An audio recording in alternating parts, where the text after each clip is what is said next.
Good afternoon, everyone. My name is Tim Fortier. I'm the communications coordinator here with New Hampshire Municipal Association. We thank you for joining us for this 2024 webinar series. Uniquely, we have five webinars upcoming on the next 5 Thursdays, and it is in regards to the local solutions to the state's housing crisis webinar series. I'd like to introduce Noah Hodgetts from the Office of Business and Economic Affairs, who will introduce our partners. But before we get there, there's a lot of material to cover here today. Certainly we'll prompt questions. We will park the questions until the end of the webinar, and with time permitting, answer as many as we can. But with that, I'd like to turn the program over to Noah Hodgetts. Thank you so much, Jim. Thank you, everybody, for joining us today for the first of 5 webinars in the Local Solutions to the State's Housing Crisis webinar series. We'd like to thank all of our partners shown on the screen. There's too many to name. For today's webinar, our housing shortage, Natch Grays, Government Affairs Counsel at NHMA, Principal, as well as Ken Gallager, Principal Planner at the Office of Planning and Development at the Department of Business and Economic Affairs, BEA, and myself will be presenting. And with that, I'm going to turn it over to Natch to present the background of our housing shortage. Take it away, Natch. Thank you very much, Noah. As Noah said, I'm going to present some background, and then Ken and Noah are going to delve into some more state-specific data. I will let you all know that my presentation is going to be rather quick, and there's a lot of data here. So all of the slides, which will be emailed out to you later, do have a source link on them. And I will just let you know up front that almost all of these images I've stolen from other publications. I've made, I think, one of them. So housing affordability, as you've heard, is a big issue for the average family. The long and the short is right around January of 2022, it became such an issue that the average family can no longer qualify for a mortgage on the typical home. And this comes from New Hampshire Realtors Association data that they've been tracking for quite a long time. So this is New Hampshire specific. And that's where we are right now. Unsurprisingly, first-time home buyers are in an even worse position. First-time home buyers are often people who are just starting out in their career. They don't have the advantages of those of us who are further advanced in terms of income. They often don't have as much in savings, and so their qualified income is lower. So at the national level, the Association of Realtors tracks that. That's what you're seeing here for their affordability index. That's dropped off faster and at an even higher rate than just the average family. And when we talk about affordability, I think it's really important to recognize that what we're talking about is a comparison of home prices against income. So I pulled the data from the Federal Reserve Bank at St. Louis and looked at 3 different measures for home values, home prices, the Case-Shiller Index, the Zillow Home Value Index, and the All Transactions Home Price. These are all very similar but slightly different metrics of measuring what kind of the average home costs. And then I also pulled the median household income, and I normalized that to January 2000. And so you can see over time that home values have increased substantially above what the median household income is. So if you've looked at the news in the last couple of days, you've seen that politicians are really trying to grapple with the 2024 election when they're seeing data on how great the economy is, but then when they're talking to kind of the average American and the wallet measure, the average American is saying, hey, things aren't so great, because you really see post 2020, you really see that spread increase. So the economy may be doing well, but people aren't seeing the same type of income and the same buying power as they did previously. And so that's really translating into how we're seeing homes being built. In talking about home prices, it's not only the upfront cost, but the monthly cost that matters. And when we talk about the monthly cost, it's not just your mortgage payment, it's also everything bundled in there. The insurance payment, the property taxes, which is obviously a particular concern here in New Hampshire because we're primarily funded by property taxes. It's also utilities, includes electric, heat, water. All of those things contribute to kind of the monthly overall cost of a house, although oftentimes we focus on mortgages because that's easier to assess.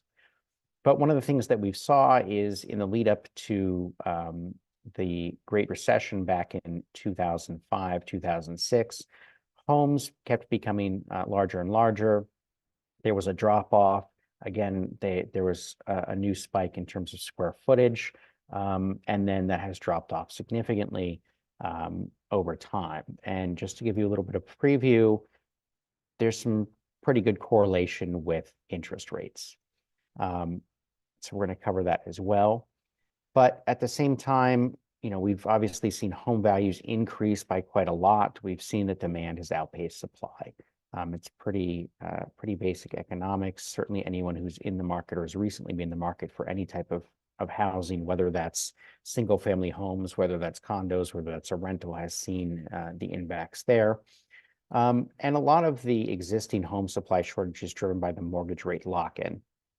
This is a somewhat complicated topic, but very briefly, I think the easiest way to look at it is to look at the average home value and how that relates to the interest rate, and so what the monthly payment is. And this graphic actually comes from New Hampshire Housing. It's something they've highlighted for a couple of years now. When interest rates and mortgages were low at about 3%, and a home value was right around 400,000, you could see that the average monthly payment was about $1,600. When interest rates jumped to 7%, you're now at $2,500. So there's about $1,000 gap just based on the interest rate alone. And so when you see mortgage rate lock-in, what that is people who already own homes, whether they can afford to actually move or not. And so we've actually only seen this one time before in a significant manner, which is back in the early 1980s, where we saw a significant shift in interest rates, where interest rates increased, so the cost of getting a new mortgage increased, and kind of the difference between what you were paying at that time versus what it would cost you to buy an equivalent place given the new higher rates.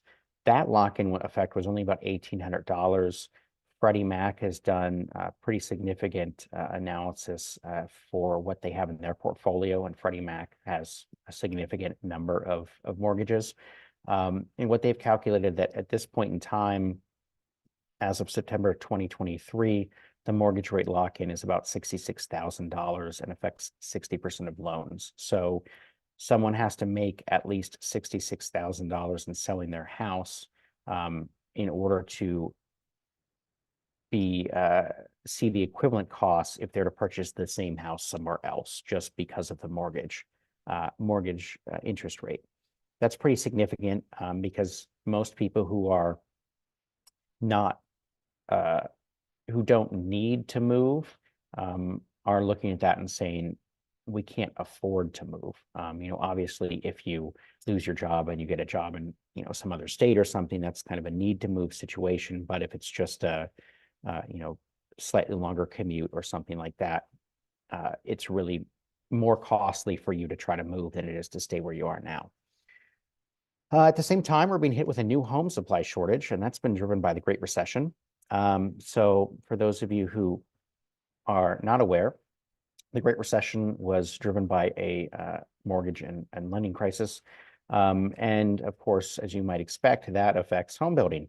So home building collapsed. You see that right after 2005. So instead of this kind of historical undulation where you had recessions, which are the gray vertical bars here, you had, which saw temporary drops, you saw a fairly prolonged drop right before the official beginning of the recession, until really afterwards. I mean, the home building did not shoot up immediately afterwards.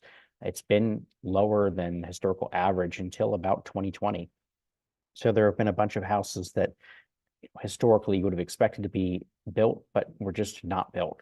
And that's unfortunate. And just to give you a sense of scale here, the peak building was about 2 million homes in 2005, and that dropped to about 550,000 in 2009. So pretty significant change. Unsurprisingly, when I pulled data collected at the federal level, which is not as precise as we collect at the state level, and Noah and Ken will talk about that a little bit later. But when you see that, the trend is very similar, and that's just what I wanted to illustrate here. Was the trend is very similar. New Hampshire is not an exception to this, in that you're seeing that kind of historical average, and I created average lines there in red and green. That's below our historical average for building. And then you can break that data out further at the national level, and really what you see is most of that drop-off has been with single-family units. There was some drop-off with 2 to 4 unit buildings, and not really a whole lot of drop-off for multi-family family units of larger than 4 units. But what can we learn from the so what do we talk about when we're talking about, well, what's the future of housing going to look like? What are we seeing at the national level? Well, obviously, profit margins drive construction. What you saw after the Great Recession was higher income, people of higher income, they recovered first. Lower income individuals recovered from the recession about 2018 is what the data seems to show.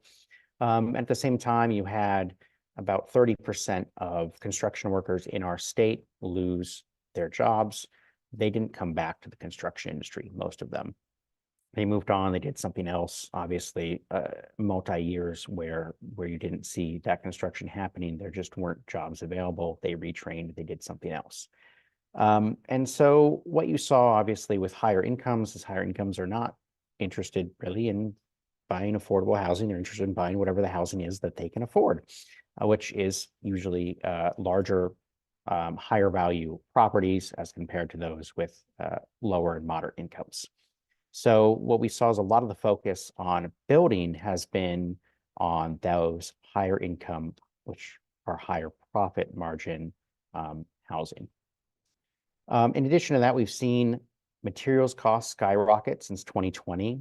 You may have seen in the news recently that they've gone down a little bit, but they're still about 40% higher than January 2020. I was just talking with some industry insiders in the construction industry a couple of days ago, and they said, look, I mean, realistically, because the materials costs, we are seeing cost overruns of projects we're bidding on of 30 to 40% because materials are taking a really long time to get there. We're having a hard time finding workers that are qualified to work on these projects. And then, of course, once we get those materials in, you just kind of have to be the lucky recipient of the shipping. You might have to store that for a while, and that all adds up in costs. As I mentioned, the biggest industry hit during the Great Recession was construction. Construction is typically a cyclical industry. Bureau of Labor Statistics has a great paper on that and how that functions. That is going to continue to be a problem. You see, even in the COVID recession of 2020, there was an impact there. That was a pretty fast recovery of a few months. There was obviously federal government support that assisted somewhat. And so we didn't see the drag on that we saw from the Great Recession, but that's a significant problem. Obviously, if you live in a rural area, you've probably seen that firsthand. I live in Concord. I've been trying to get bids because I need a new roof. It's really hard to get people to come out, and I live in an urban area that is not that far from Massachusetts. So I've heard from people out further, Coos County are saying, hey, we have an electrician that's working for, the county complex, and we're getting them to come out and do municipal work. And then at the same time, obviously, people in the municipal building, the county building, realize that and are asking that individual to come out and do work they need done at their own homes. And then obviously there are new projects going on as well.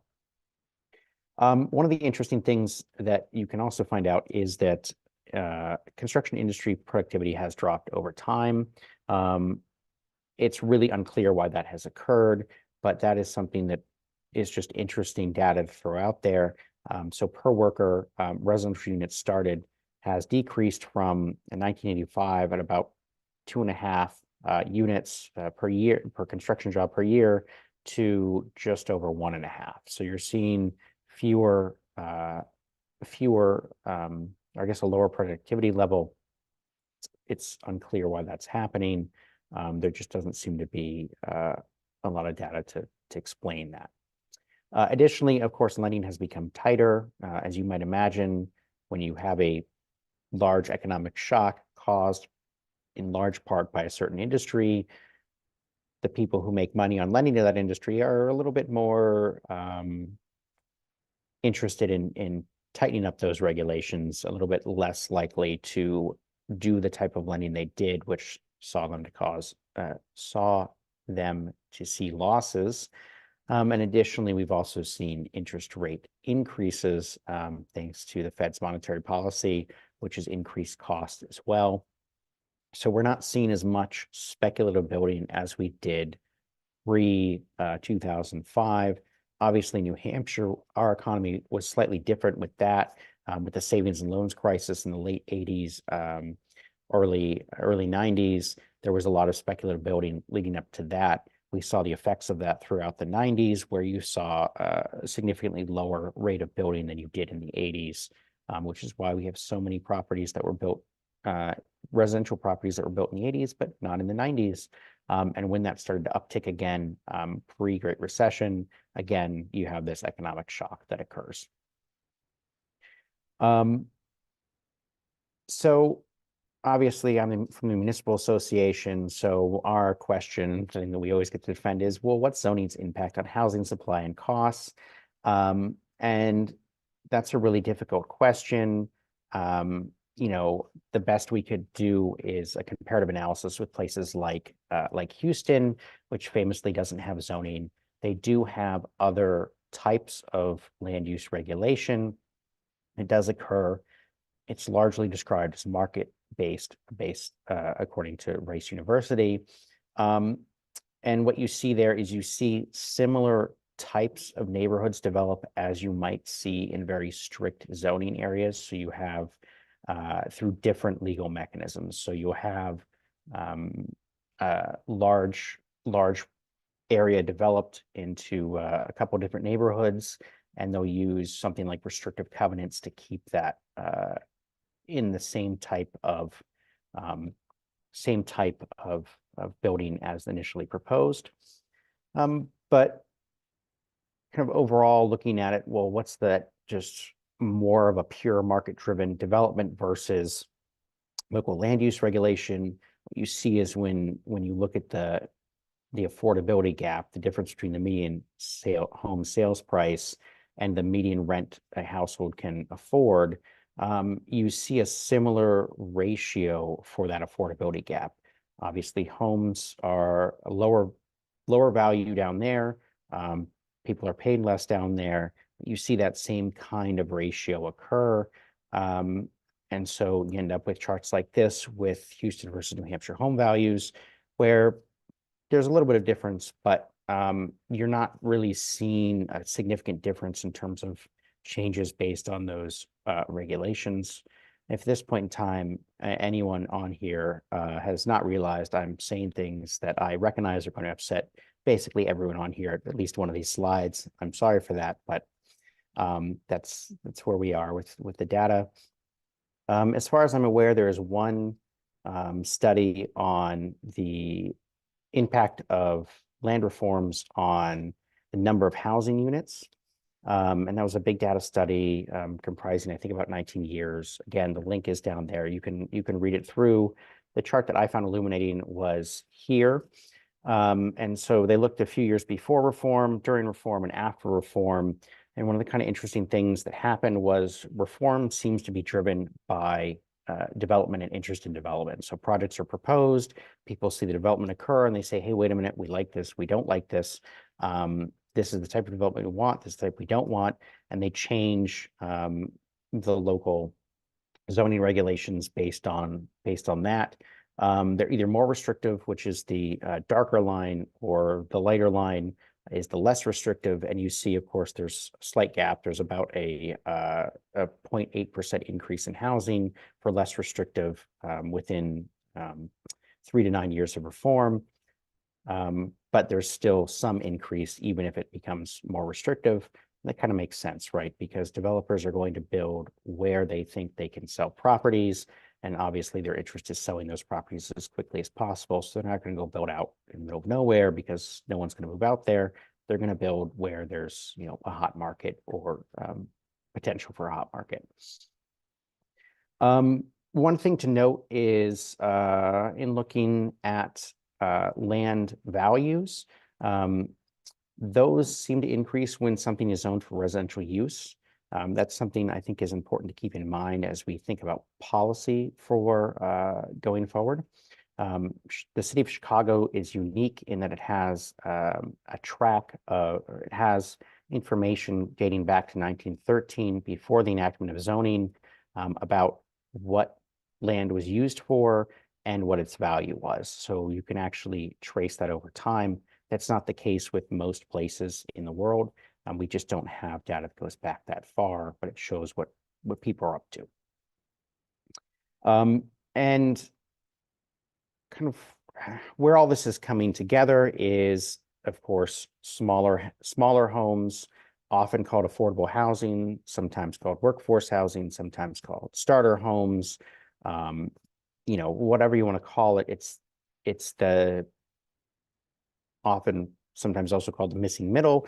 It's this kind of set of homes that are interesting to look at, because what we saw is back in the mid 70s, about 30 to 40% of all homes were built were less than 1,400 square feet.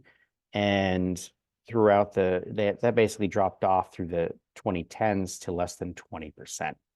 Started to have a slow uptick, but obviously what we're hearing a lot about in the news, what people seem to be asking a lot about are, hey, I just want kind of a small, moderate-sized home. That seems to be what's affordable. What can we do to reset policy so that's something that developers will actually build? What can we do to make that possible? And also do it in a way that you see that affordability gap to trace kind of historical norms. So when you're looking at those houses, that's what the average family can afford to purchase. And how do we make that happen? And that's a lot of the debate you're seeing at the state, local, and federal level at this point in time, and certainly what you're going to hear a little about over the course of our webinar series. And with that, I've hit my, I think, less than 23-minute mark. And so I'll turn it over to Ken. Well done, Natch. That was exactly how long you said it would take, so I'm impressed. Hello, everybody. I'm Ken Gallager with the Office of Planning and Development, and we're going to step back a little bit and look at how, let's say housing starts, but permitted housing units are trending right now in New Hampshire. Let's see if I can. There it goes. Okay. Let me give you a little background about the reason that we conduct our study. We're actually doing it for a different reason than just looking at housing. We are directed by state law to estimate annually the residential population for all cities and towns every year. And in order to do that, we conduct 2 surveys each year. One is to look at the number of people living in group quarters, such as nursing homes, dormitories, prisons, that sort of thing. And then the other is to estimate the housing supply from which we can calculate populations. So to get at the new numbers of housing units each year, we send out an annual dwelling unit survey to every single town and city in the state. They report all the building permits that they issued in the previous year and break it out so that we know how many dwelling units those permits result in. Okay. I've shown this slide previous years. This is what our dwelling unit survey looks like. We send it out to a particular, usually the building inspector, sometimes the planning department. For our current survey, we sent out, for our current report, that is, we sent out a survey asking for the number of permits issued during calendar year 2022. And for our population estimates calculations, we assumed that anything issued in 2022 resulted in construction by July 1st. So we sort of factor into our modeling a 6-month lag. And the information that we ask for the, you know what, I think we skipped a slide. Is that possible? Can I go back? Let me see here. No, okay. All right. So we break it out into the number of families per structure. So single family, multifamily, different types of multifamily. Conversions, which we usually count, as 2-family categories in the 2-family category, and then finally manufactured housing. Okay, this is the slide I thought I'd skipped. Just want to lay it out that there are things that this survey does not do. Because we're simply looking at the number of dwelling units, we're not actually doing a comprehensive housing survey. We're not looking at things like financial attributes. We're not looking at the physical attributes. We're not tracking what things are ADUs and what things are not. We're not looking at what particular developments or where the particular building permits are being issued. We're just looking at totals per the municipality. And also, it's important to remember that these are units that have been permitted. There could be various things that might cause something not to get built. We do keep track in each year's survey of the towns will report to us the number of permits that actually expired, and then we have to go back and reduce the number from the previous year. So that's our method, and those are our limitations. We're really just looking at numbers of housing units. Okay. I was really interesting to see Natch's presentation just now. Here's our graph. We sort of put this up on the front of our report each year, looking at the number of housing units permitted over the past now 22 years. And the shape of that curve follows very closely the graph that we saw nationwide of housing starts, peaking in 2004, long descent through the recession, and then climbing since then. The new information for this year is that as you can see from the shape of the graph, we have had our largest percentage increase since at least 2014, 17.6% increase in total units this year over 2021's permits. Previous low point there was down at 2011, and you can see back to 2004, just like in the national graph, that where the high point was. So we're at about 62% now of that last high that we had. So I'm going to start getting these are going to be just the numbers that we're talking about here. In 2022, out of those 5,726 dwelling units, less than half of them were for single family dwellings, almost 2,500. Whereas 54%, which is over 3,000 of the units, were for multifamily. And you can see them broken out down below. The large majority of them were for large projects, 5+ units, 5 or more units per building. Compare that to 2021 and 2020, you'll see that each year, the number of single family, the percentage of single family has gone down, while the percentage of multifamily has gone up. So we've gone from 36% to 54% for multifamily, and from 59% down to 43% for single family in those 2 years. Another thing to note is that as of the 2022 sample that we took, the 100% sample, the largest communities in the state are continuing to permit a greater share of the total housing units than their percentage of the population would represent. Okay, so if we look at the largest number of permits being issued, 100 or more, that was within 13 communities in the state, representing 34% of the state's population. And those 13 communities permitted 50% of all of the housing units in the state. Compare that to 2021, when it was a little bit more, 17 communities, which permitted 50% of the housing units. And then here's a list of the 13 communities from Salem, issuing 470, all the way, down to actually Swansea, which was a number I had not seen before, permitting exactly 100 units. We have a map here with an overview just showing where the most permits were issued. You can see the most permits are in the darkest ones. And then we also have the cities outlined with these little red dotted lines. So there's some a lot of the largest ones are cities, but there are a few towns down in the southern part of the state, like Merrimack and Londonderry and Salem, Conway as well, up in Carroll County. And then there are a few cities which did not go along with, weren't part of that trend with the largest numbers of units. And looking at it in a graph type format, this simply shows how as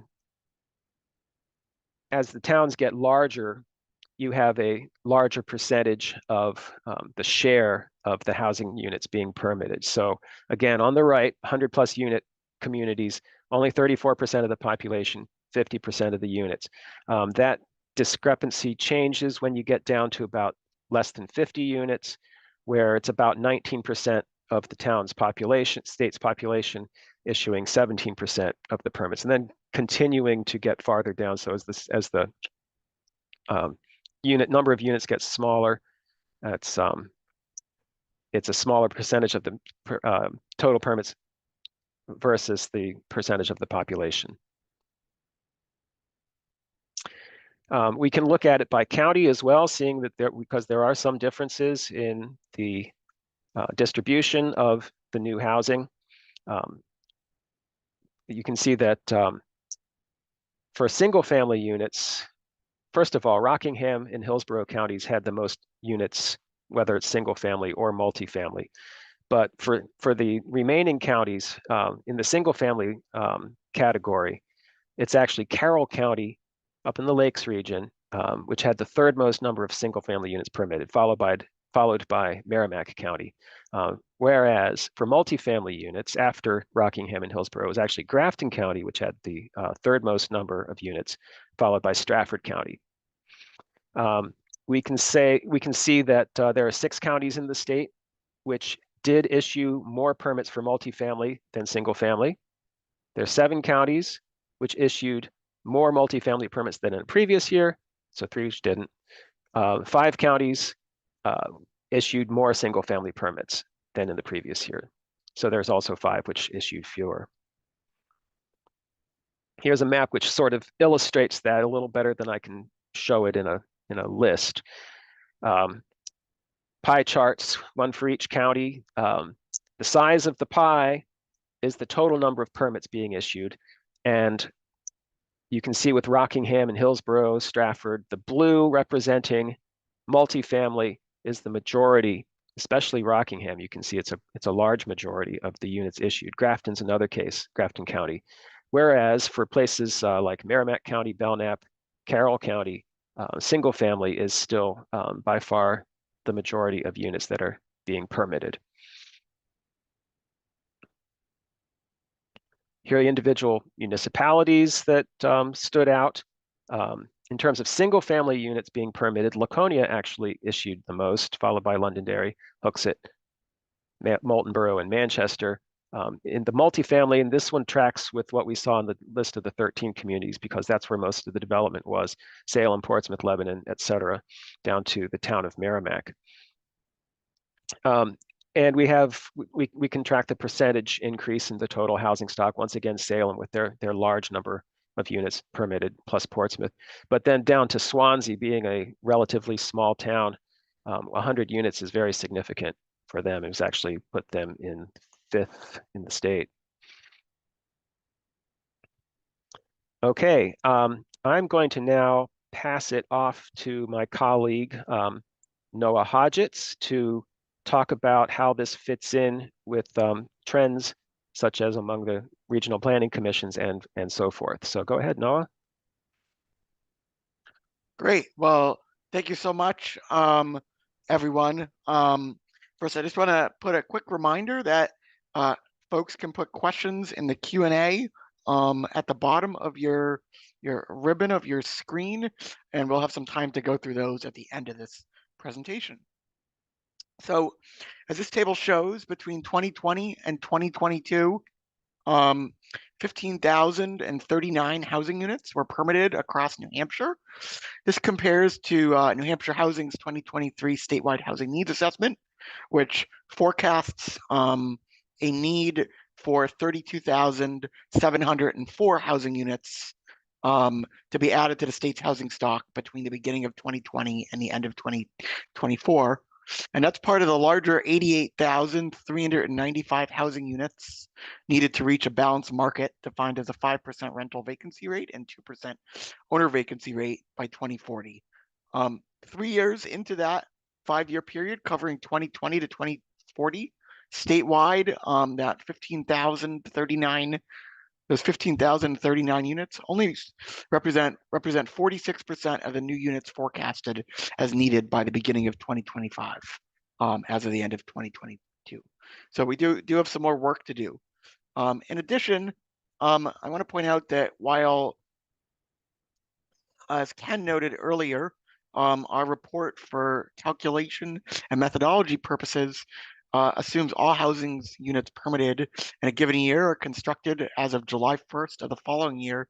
As Natch pointed out in more detail, we know that in reality, given current interest rates, material shortages, materials and labor costs increasing, it's not uncommon for housing units permitted to take several years before they're actually completed, come online, and they're ready for occupancy. So taking a deeper dive, looking at different regions of the state, of the 9 regional planning commission regions, only the North Country Council is on track, and the Upper Valley Lake Sunapee Regional Planning Commission are on track to meet or exceed the number of housing units that their respective regional housing needs assessments forecasts are needed to reduce between 2020 and 2024. As you all know, each of the regional planning commissions produced regional housing needs assessments that were published last spring. This table also shows that the Southern New Hampshire Planning Commission and the Central New Hampshire Regional Planning Commission, which include Concord and Manchester respectively, and the surrounding communities, at current rates are on track to only permit slightly more than half the number of units that their respective 2023 regional housing needs assessments conclude are needed in this first kind of 5-year period between 2020 and 2024. So definitely additional work to be done there. It's not to say that we aren't seeing some very encouraging trends and that there aren't thousands of units in the pipeline, especially in our larger cities, in Concord and Manchester and other cities like Nashua, but that alone is not going to be enough to help us help each of these regions reach their projections. I also want to note that the number of housing units projected needed by the beginning of 25, that 32,704 number, as well as each of these numbers in the right-hand column, are only for housing units available for year-round occupancy. However, the housing supply report that Ken just went through the highlights of summarizes all residential building activity. So that includes housing units that might only be for seasonal use, as well as short-term rentals.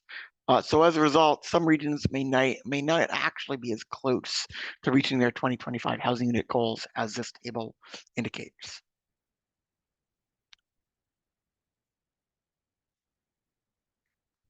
So now we're gonna just take a look at an example of a regional map. So this map shows the number of housing units permitted in 2022 by municipality in the Central New Hampshire Regional Planning Commission region, which includes Concord and surrounding communities. Communities which permitted more than 100 units are shown in dark blue on this map, which for the purpose of this map, only Concord is shown in dark blue, which I believe permitted 110 units in 2022. The surrounding communities shown in varying shades of lighter blue around Concord permitted between 4 to 20 units in 2022. Due to time constraints, I don't have time to go through the regional map for every regional planning commission region, but the map showing the number of units permitted by municipality for each region can be found both on OPD's Housing and Household Data webpage, as well as in maps 3 through 11 of the report, Current Estimates and Trends in New Hampshire's Housing Supply 2023 update, both of which we've included links to at the end of this slide deck, which you hopefully should already have a PDF copy of in your email, which was sent out earlier this morning. So with that, what are the big takeaways from this year's report and trends?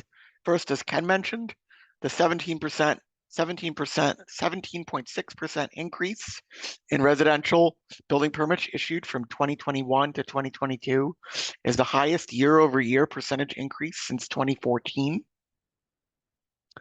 The increased permit levels, as we've said, are definitely very, very encouraging, but additional work is still needed at both the state level and in most regions to hit the 2025 housing unit projections. There's certainly, as Ken indicated, a multi-year trend towards a smaller number of communities, mainly cities and larger towns, accounting for more and more of the housing units permitted. Then number 4, from 2020 to 2022, the share of multifamily housing units, which we define as 2 or more units, increased from accounting for 36.8% of all units permitted in a year to 54% of all units permitted in a year, while the share of single-family homes permitted as accounting for all units fell from 59.2% in 2020 to 43.6% of units permitted, of all units permitted in 2022. That's a pretty significant change in just a 3 years time frame. And while additional time and additional data is needed, the Invest NH certainly played a role in that shift, as well as the significant 41% increase in multifamily units permitted just from 2021 to 2022. And then finally, this report only reports, as we've said a couple of times now, but I just want to highlight one more time. This report only reports on the number of housing units permitted. And so we don't actually know, while for the purposes of our report and how Ken uses this data for looking at number of housing units statewide and the number of estimated population estimates in each town, we don't actually know how many of the units permitted in 2022 are actually under construction or have been completed. But anecdotally, as I said earlier, we know that market conditions have led some developers to delay construction. So while the number of permits issued is up and is a great sign, and it shows that many of the tools in the toolbox are working and are being increasingly used, we still have a lot of work to do. So, excuse me, with all that said, as I bounce around here, I'm sorry. With all that said, now that Natch has outlined how we got here, Ken and I have presented the highlights of this year's report, I want to quickly go over a couple of resources, really good resources available for those interested in developing and implementing local solutions to the state's housing crisis. Recognizing that, as Natch said, and we can quibble over what the macro level data says, that while zoning changes can take years to result in new housing being built, they're still our best way to incentivize housing production outside of market forces that we largely don't have control over: labor costs, materials costs, interest rates, so on. So recognizing that, I want to point you to a couple resources.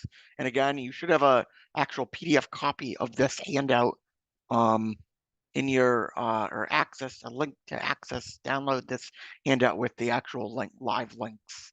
So the first resource is my office's OPD's Municipal Land Use Regulation Survey, which catalogs all types of land use regulations and planning and development techniques for every municipality in the state.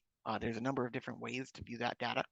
The second resource is the New Hampshire Zoning Atlas, a collaboration of my office, of BEA, the Center for Ethics and Society at St. Anselm College, as well as New Hampshire Housing, which portrays at the zoning district level land use regulations pertaining to housing development across the land area of the state.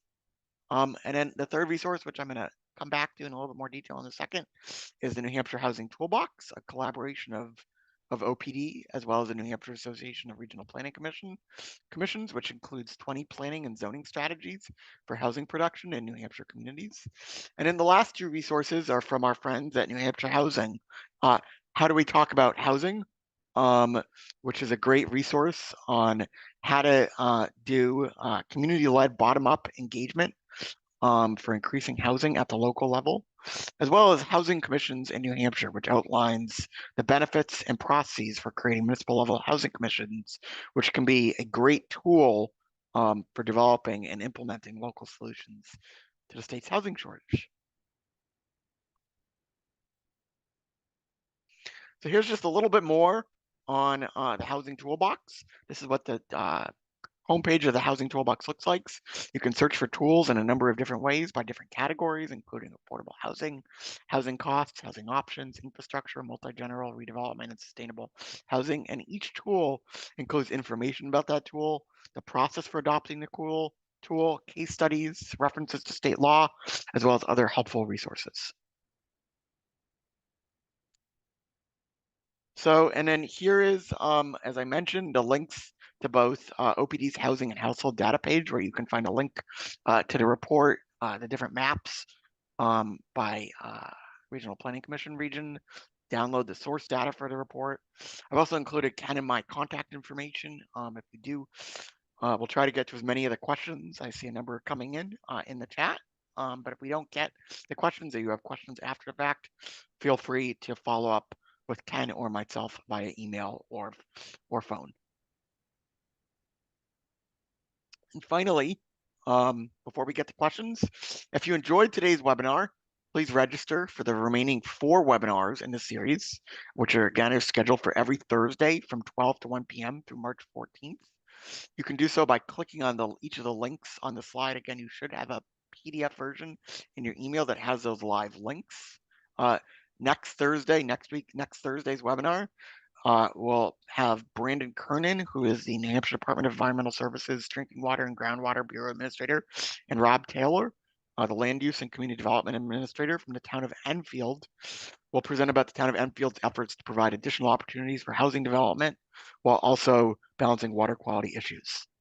So now I'm going to, we're going to have about 11 minutes to go through all the questions. I guess I'm going to ask Natch and Ken to turn their cameras back on, and we'll get through as many of these questions. We'll try to get you out of here as close to 1 as possible, especially I know for those of you, I know the governor is giving his state of the state at 1.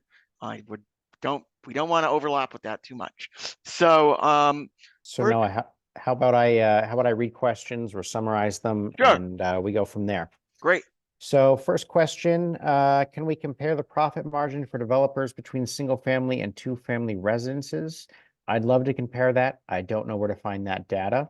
I don't know if either of you do, but generally for-profit companies don't like releasing that type of data in the detail that we would love. But any other thoughts? Not hearing any. No. All right. Have we been able to collect any data on applications that were approved, that were not approved, or otherwise rescinded? That sounds I'm sorry. I was going to say that sounds like a great research project for an intern. Unfortunately, that is outside the scope of OPD's dwelling unit survey that we were presenting the results of today. Yeah, There you go. the only source that I would know of is you can look at housing starts versus permits from Fred. So you could compare that, but that would be at a national level, I believe, not a state level. Okay. With the state's recent changes in law to further enable ADU construction, why is OPD not collecting data on ADU construction? I will start with that. Noah might wish to as well. But it's really a capacity issue. We value getting a 100% survey response. And at this point, we simply haven't felt that it would be, that we're concerned that it would reduce the participation simply because a lot of towns will have a harder time answering that question. But it definitely has been a popular request. All right. Does anyone have any more? You know, I'll just add to that is one of the reasons that we haven't done that too is that every municipality, especially smaller municipalities, categorize ADUs and how they kind of permit them a little bit differently. And so we have not been convinced, you know, we go through this question every year, that we're going to get really good high quality data on ADUs. Maybe one of these years we will actually try, as it does, as Ken said, does keep coming up every year. Do either of you have more information about Swansea's new 100 units that you I could do share? not, but I think there might be. What we've been working with people in the Invest NH program in our office, and they do have some information on individual projects. It's not necessarily simple to match projects to the town's reports on their building permits. So, like I said earlier in the session, we don't really track locations within the towns as a rule. You could always reach out to the Southwest Regional Planning Commission and see if they have more information, or the town of Swansea. Do we have any breakdown on multifamily permits issued for rental units as opposed to condos? If not, can we make an educated guess? I don't have that data. So we don't. So this this survey only looks at total building permit issues. Building permits don't always care for what kind of ownership structure you're going to look at. So that is definitely, again, outside the scope of this survey, unfortunately. What are the impacts of state population demographics relative to our housing needs and permits? If the state is growing only marginally while also getting older, how does that impact the intensity of the housing shortage? I've seen reports suggesting in some areas like Portsmouth, there are fewer people occupying larger square footage. So is that a driver? I guess I have a little bit of data here. There was published last week in the journal Nature, the scientific journal Nature, population estimates in relation to climate change over 2050 to 2100. That's a bit different than what we've seen in population estimates currently. We also seen some data has been published on the type of houses that people are occupying. And what I think that data generally shows is people are not downsizing. So if you have, you know, I guess nuclear 1950s nuclear family of two parents, or you know, two guardians and two children and a dog and a cat. When the children move out, people don't necessarily seem to move into a smaller home. So if they're occupying a 3-bedroom home, they don't necessarily move into a 2-bedroom home or something like that. So that could be somewhat of a driving factor. But I don't have any of that on hand, but that's what I've seen a little bit of. All right. I've noticed a significant number of Sears kit homes that were built in many main towns from the 50s to 60s, shipped by rail and built by owners within 90 days. So unfortunately, Sears is out of business. I don't know that Amazon provides those, but that's a good comment. Were there any international strategies or plans implemented that are helping to keep the NCC and UVL SRPC on track for housing? Natch, So- I Intentional. misread that too when I first saw it. It's Intentional. intentional. Yes. Yeah. I have no idea. So Ken, I don't know if you want to address this, but I think part of what's going on here is that the housing unit forecasts are driven largely by the population projections that our office forecast produces in with the assistance of a consultant.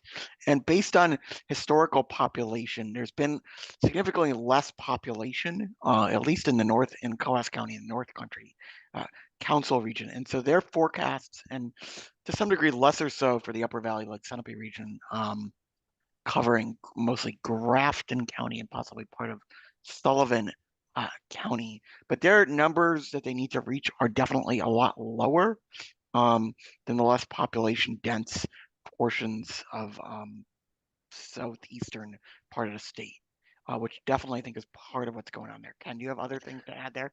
Yeah, I think you need to get down sort of into the sub-county level to see what some of the differences are. So for instance, in Grafton County, a lot of that growth happens to be in the Upper Valley, especially in the city of Lebanon.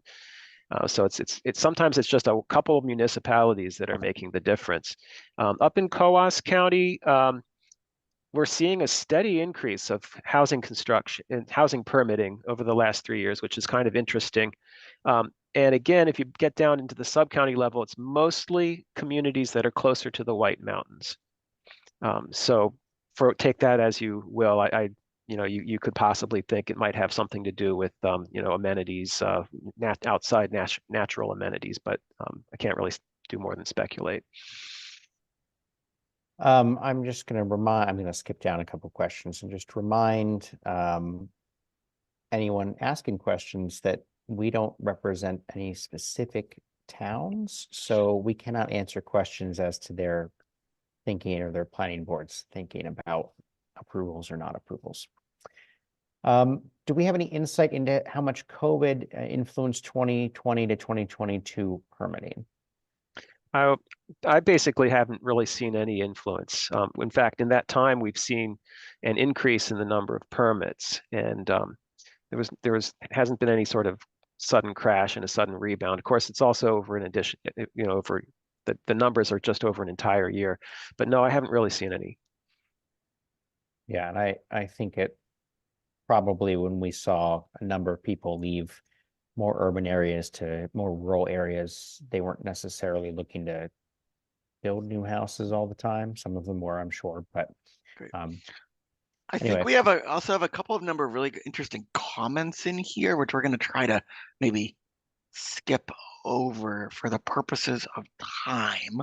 Yep. Someone has a question about water and sewer availability. Great question for next week. That expert will be here next week. All right. Looks like a comment about the affordability gap. Do we think the biggest factor slowing housing growth are increased mortgage rates?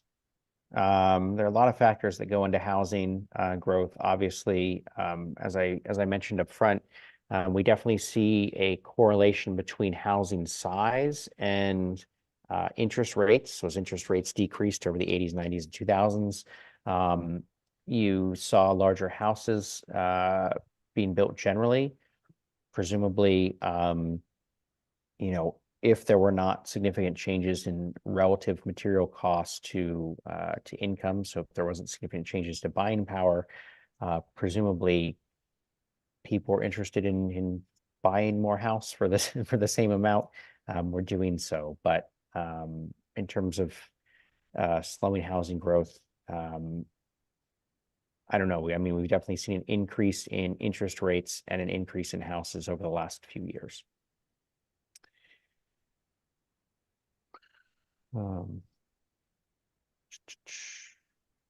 We have a comment about affordable housing options. Great thoughts. Will there be a webinar that touches on how not resolving the housing crisis will affect care of New Hampshire's massive population of elderly residents? So that's outside the scope of what we're trying to look at with this series. We have descriptions of all of the 5 parts of the series available on the links that Noah shared earlier. So what's the top priority that communities need to focus on if zoning and other land use reforms have minimal, if not entirely insignificant impact on the number of housing units? Certainly, what I would propose is we need to look at kind of the administrative costs, administratively associated things. So one of the programs that's been very successful, I think has been very successful, is housing opportunity grants. These are funded through the state, administered, I think, are they administered by BEA? I think so. And the housing opportunity grants have allowed municipalities to hire planners to look at, in particular, what their actual land use looks like on the ground, and then propose changes to their zoning to match that. And that's what we see as a disconnect, frequently see as a disconnect, where developers or anyone goes in town, they say, hey, look at this, historic district with this certain type of building. I want to do that. I want to expand that district. And then it turns out that's not allowable under zoning. It's not that there's sort of a negative intention to do so at the local level.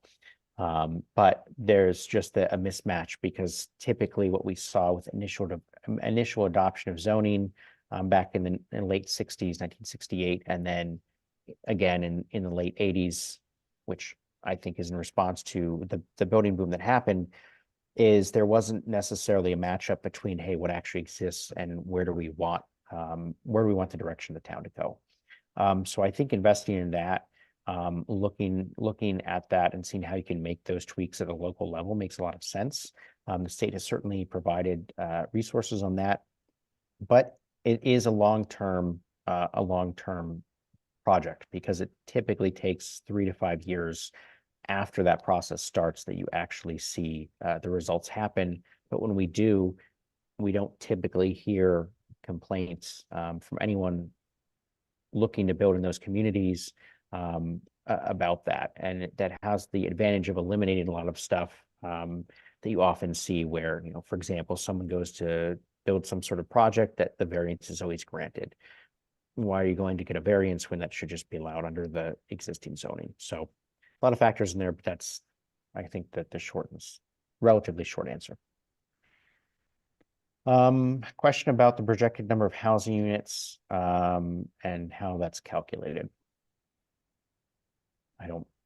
So that does not, that's a really great question about like existing housing units kind of getting beyond their useful life, basically, and you account for demolitions and not, and kind of replacement of housing units.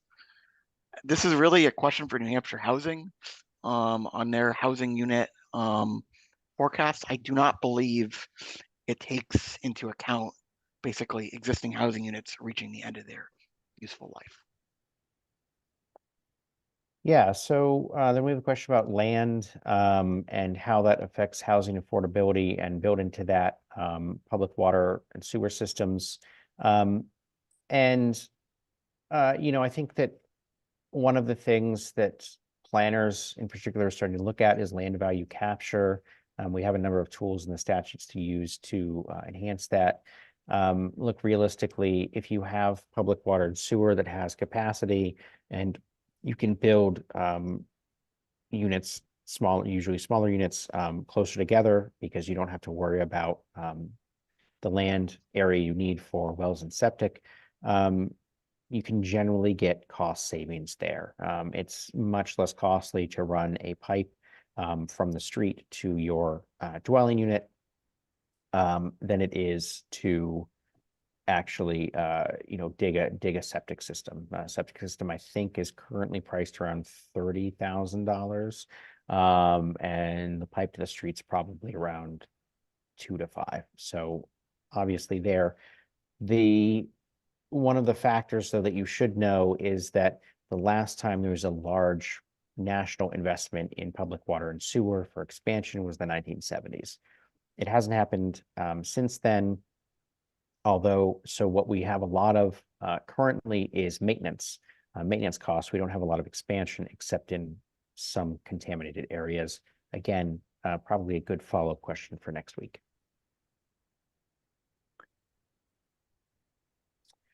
Last question for today, because we all have to get to the governor's speech. How important is it to study housing dynamics in communities just across the border in other states, given that many people cross state lines for work? I'll leave that to you. Yeah, I think this is a really great question, Nate. I will say that the regional housing needs projections did look at, I'm not sure if they looked at cross state lines, but they did definitely look at patterns of commuting between home and where workers kind of primary employment centers. So that was factored in. I'd have to follow up about whether we actually looked at commuting across state lines for work, though. Well, thank you again, everyone. We really appreciate it. And we hope that we'll see you again next Thursday.